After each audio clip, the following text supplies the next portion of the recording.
नमस्कार दोस्तों। आज मैं आपके लिए नया टॉपिक लेके आया हूँ। इसके बारे में हम आज चर्चा करेंगे, लेकिन जिसके पहले आप मेरे चैनल को सब्सक्राइब कीजिए, लाइक कीजिए, ठीक है। और अगर कुछ समस्या आती है तो वो कमेंट कीजिए, नहीं तो मुझे पता नहीं चलेगा कि क्या हो रहा है क्या नहीं हो रहा है, ठीक है। तो आज का हम टॉपिक स्टार्ट करते हैं।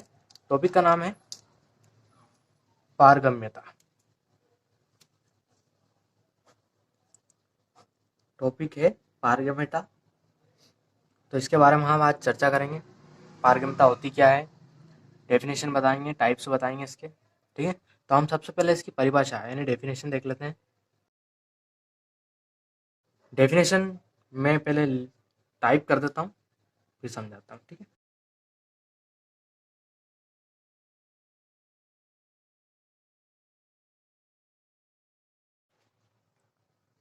जैसे कि मैंने ये लिख दी है, डेफिनेशन की बता दी आपको। अब इसको मैं समझा देता हूँ क्या होती है। पारगम्यता की बात कर रहे हैं हम यहाँ पे, है ना। झिल्लियों की वह क्षमता, झिल्लियों की वह क्षमता जिसके द्वारा वे किसी घुलनशील पदार्थ को अपने में से होकर आने जाने देती है, पारगम्यता कहलाती है। समझ में आया कुछ? मान लेते हैं हम, कोई हमारे पास इंस्ट्रूमेंट है। इंस्ट्रूमेंट यानी उपकरण मान सकते हैं हम, कोई भी एक उपकरण है। एग्जाम्पल के थ्रू बना बना के बता रहा हूँ। उपकरण है, उसके अंदर कोई एक झिल्ली लगी हुई है। झिल्ली यानी कि कोई एक चलनी या झारी लगी हुई है, ठीक है, जिसके अंदर से हम किसी भी पदार्थ को ट्रांसफरेंट कर सकते हैं। इधर से इस साइड भी कर सकते हैं, इस साइड से इस साइड भी कर सकते हैं। तो ये प्रक्रिया क्या कहलाती है? पारगम्यता, ठीक है। अगर फिर भी समझ में आप और अच्छे से हम समझा सकते हैं। जैसे कि हम दो फ्लास्क लेते हैं, ठीक है। सिंपल सा दो फ्लास्क लेते हैं, झिल्ली बोल सकते हैं, पारगम झिल्ली लगी हुई है, इसके ऊपर भी एक पारगम झिल्ली लगी हुई है। अगर इसके अंदर वाटर है रखा हुआ, इसके अंदर वाटर रखा हुआ, इसके अंदर से हम पानी को इस साइड अगर सर्वाइव करवाएंगे तो ये चला जाएगा, और इसके अंदर से भी अगर इस साइड हम सर्वाइव करवाएंगे तो ये भी इसके अंदर चला जाएगा। तो ये कार्य क्या हो रहा है यहाँ पे? पारगम्यता कहलाता है। इस प्रक्रिया को हम बोलते हैं पारगम्यता, ठीक है। अब इसके टाइप्स की बात करेंगे हम, पारगम्यता के प्रकार, ठीक है। ठीक है दोस्तों, पारगम्यता के प्रकार। पारगम्यता के प्रकार निम्न प्रकार के होते हैं। तो हम फर्स्ट प्रकार की बात करते हैं यहाँ पे। फर्स्ट है अपारगम्य झिल्ली। अपारगम्य झिल्ली मतलब इसका जो नाम है अपारगम्य झिल्ली, उस नाम से हम बोल बता सकते हैं कि वो कहना क्या चाहता है। लेकिन मैं आपको समझा देता हूँ डेफिनेशन के थ्रू।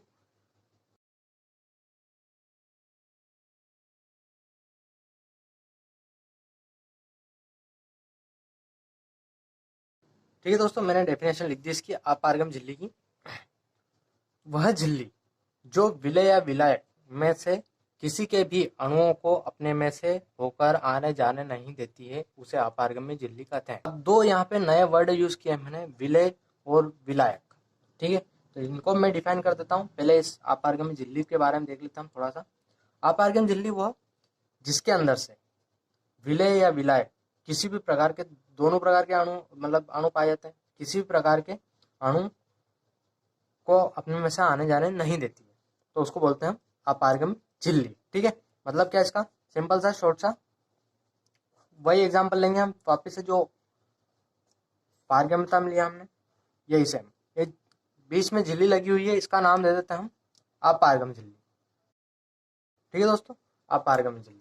अब ये जो झिल्ली है, ये ना ही इधर से कुछ जाने देगी, ना ही कुछ इधर से किसी के कण जाने देती है।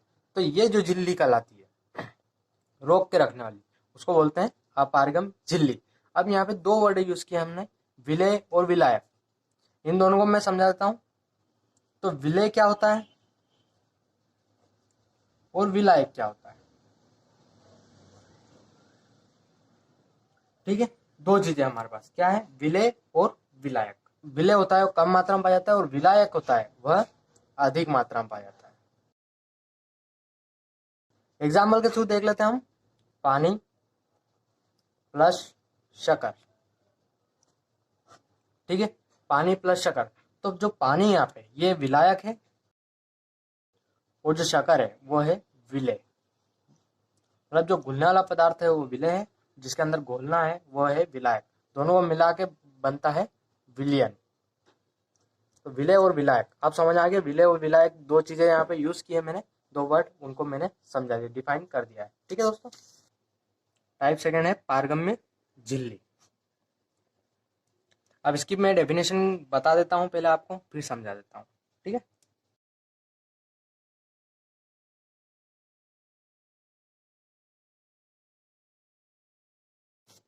पारगम्य झिल्ली क्या होती है, डेफिनेशन देख लेते हैं।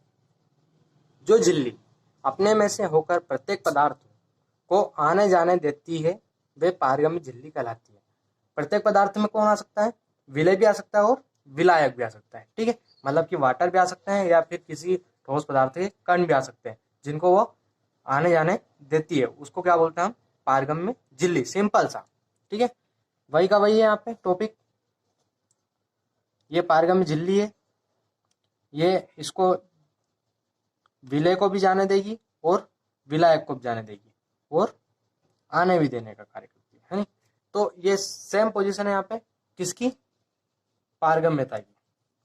पारगम्य झिल्ली बोलते हैं इसको, और मैंने आपको पारगम्यता फर्स्ट स्टार्टिंग में इसकी डेफिनेशन बता दी थी कि होती क्या है। ठीक है, दोनों चीजों को इसके अंदर डिफाइन कर दिया है।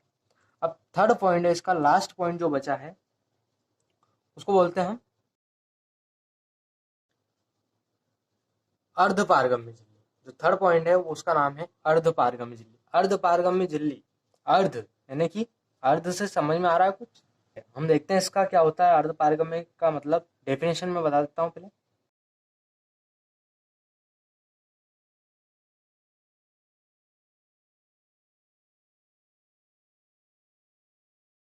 अर्धपारगम्य झिल्ली क्या होती है, वे झिल्लियां जो अपने में से केवल विलायक के अणुओं को ही आने जाने देती है, अर्थात विलय के अणुओं का आवागमन नहीं हो पाता है या नहीं होने देती है, अर्धपारगम्य झिल्ली कहलाती है।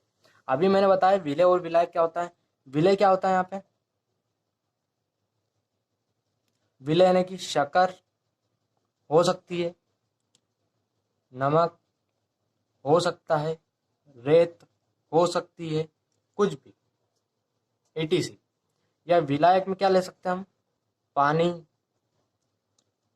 ऑयल या ईटीसी, इस टाइप के पदार्थ। ठीक है, तो एक क्या होता है इसके अंदर अर्धपारगम्य झिल्ली के अंदर, अर्धपारगम्य झिल्ली के अंदर होता है कि इसके अंदर सिर्फ विलायक, विलायक का काम होता है आने जाने का, ये जा भी सकता है और आ भी सकता है। और विलय जो होता है वह एक साइड ही रह जाता है। अगर हम दोनों का मिक्सचर करके हम इस अर्धपारगम्य झिल्ली के अंदर से हम गुजारते हैं या प्रवाहित करते हैं, तो विलय होता है वो तो निकल जाएगा, लेकिन जो विलायक होता है वह नहीं निकल पाएगा। तो ये काम होता है किसका, अर्धपारगम्य झिल्ली का। ठीक है दोस्तों, ये था आज का टॉपिक हमारा। हमने पारगम्यता पढ़ी है, मतलब स्टडी की, पारगम्यता की स्टडी की है और पारगम्यता के टाइप्स बताए आज। तो 3 टाइप्स थे, एक बार मैं रिपीट कर देता हूँ। अपारगम्य झिल्ली, पारगम्य झिल्ली और अर्धपारगम्य झिल्ली। ठीक है, तीनों में, तीनों पॉइंट्स के अंदर अगर कुछ समस्या आती है या फिर पारगम्यता के अंदर कुछ डेफिनेशन के अंदर कुछ समस्या आती है तो मुझे आप कमेंट करके बता दीजिएगा। और मेरे चैनल को आप सब्सक्राइब कीजिए, लाइक कीजिए, कमेंट कीजिए और मुझे बताइए कि क्या समस्या है क्या नहीं है। ठीक है, जब तक आप मुझे नहीं बता पाओगे जब तक मैं आपका समस्या का समाधान नहीं निकाल पाऊंगा। ठीक है दोस्तों, धन्यवाद।